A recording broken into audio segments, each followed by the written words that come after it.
I want to share a story with you that was shared with me by my colleague, Rabbi David Witzer.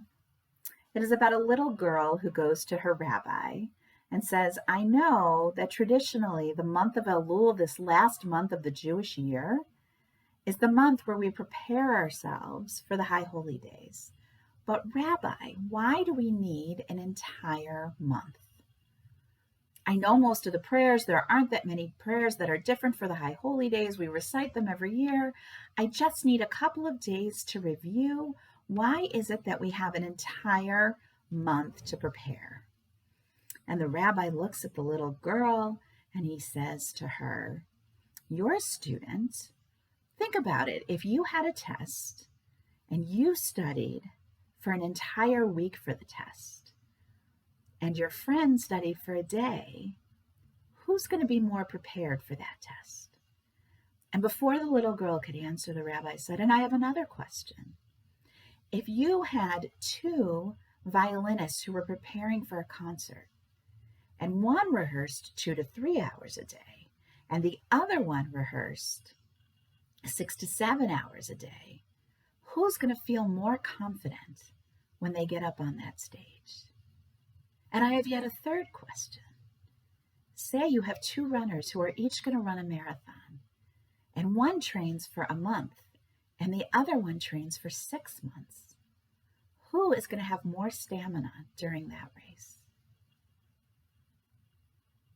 And the young girl thought she understood the rabbi's lesson.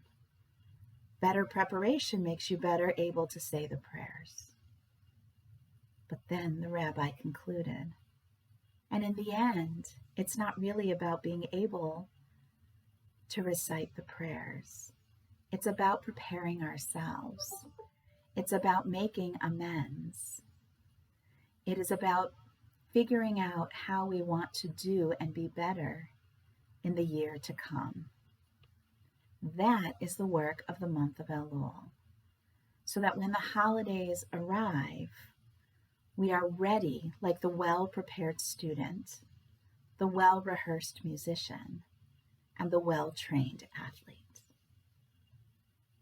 Some years ago, a friend and a colleague of mine, Rabbi Phyllis Summers, started a project to prepare herself for the month of Elul.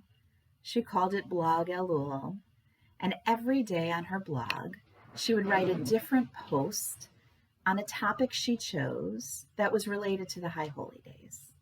It was her way of taking time each day to think about how she could do or be better in the coming year. And then a few years after she started, she began to share these topics with other people.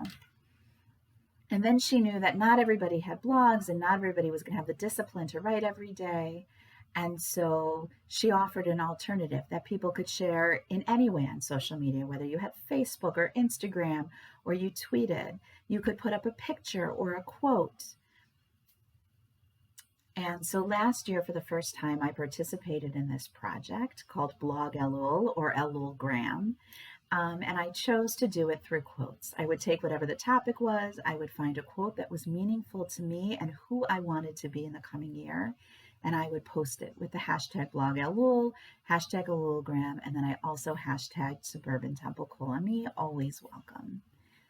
And it really was a way for me to focus on who I wanted to be in the coming year. So this year, I invite you once again to join me. Below this video are the topics for the coming year, the 29 days of Elul.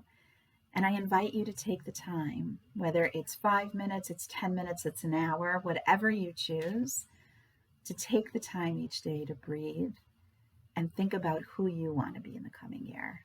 And if this project doesn't work, find a different way. If it's just 5 minutes of quiet by yourself to meditate, and that's the way that works for you, that's awesome too.